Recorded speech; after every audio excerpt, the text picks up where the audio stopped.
Elly Opondo oyawre kendo machiegni Ramogi TV okinyi makone cheno mar mbako romo bang' winjo sigana mabende okelo kanyo kod Cynthia Onyango jafamaro kane nitiere weche do odiochieng' manyoro motelo ne mano ne nitiere dwaro mano mar gavana ma Bomet Elly Barchok mondo kaw anticipatory bail mondo mi otam jogo mamake mago mag jo EACC mondo mi otim nonro wiye. Gik ma kamagi timore nang'o? Iwacho ni ka iluor ni dhi maki iluor ang'o to iler mano mokwongo penjo maduong' ahinya mantiere kar kae. Ka warango mibadhi counties momako gavana masani matiyo gi gavana machon diwach ang'o Elly machiegni?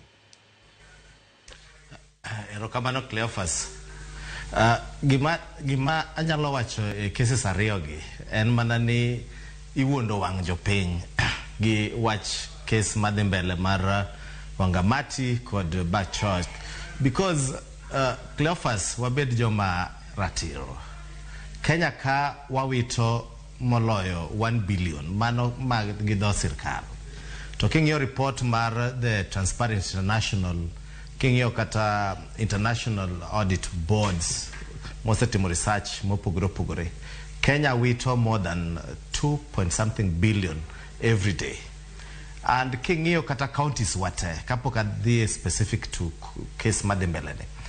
Iyudo ni on source revenue ma counties gi out of the 47 counties apar kende less than 10 emiwacho ni improve on their on source revenue, which means ni billions and billions of shillings temo lal e counties gi.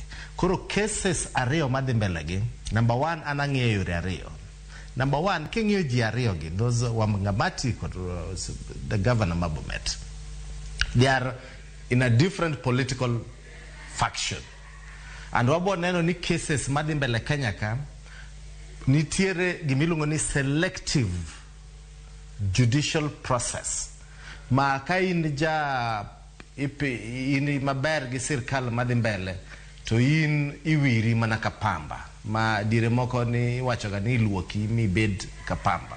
To kapo ni wacho gik mopogore gi sirkal teme mi kori keto cases kako sido no wacho ni cases madhi mbele gi ana wacho gin PR exercise ma they will not hold any water at the end of the day.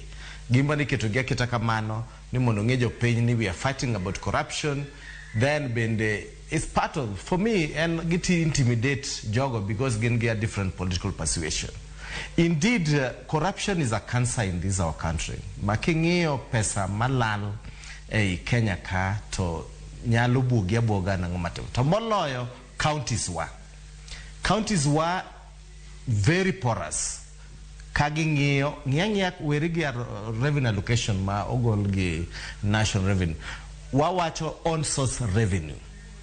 King'iyo matute counties makaluoka kata mora out of the 47 counties. Kigo piny gin gi capacity mar choko omenda mang'eny. Tibro yudo ni indeed omenda gi choko to mabedo remitted treasury mag counties gi totin be mane magi disclose. So which means ni counties gi pesa mang'eny lal oko to matin ema dhi biro to gitero e treasury. To kata matin mo biro go matin ema chope development mar counties madhi mbele gi. Number two, and most crucial, and the independence of our institutions. One gi judiciary, very independent. One gi the EACC, very independent. One gi public procurement authorities, which are very independent. But there is sometimes makor you jogite, you do directive from somewhere. And a case in point, what Shah. Eric Ngamabed accused like the Minister of Health. Shah is under Minister of Health. Duale makao documents to Tero, summon jo DCI. Are you seeing independence there, Marjogi? Onogo benegin magi biro kata even announced to do their own investigation. To mano betimre counties who are madimbele. Kodo specifically to your question, ineno ka Wangamati omak gi jogete, and Osido rightly put it, watch mar conflict of interest. Oyeni tiyo kata gi Nyameru, oyeni tiyo kata go Wadu, but it declare what you call the conflict of interest. Ni anto ka antiere ka for 5 years but nyamero osebedo ka tiyo ka for 7 years under this department. Or directly report to me, and therefore conflict of interest key declare, so then there is no case there. Erokamano. Mane wacho ni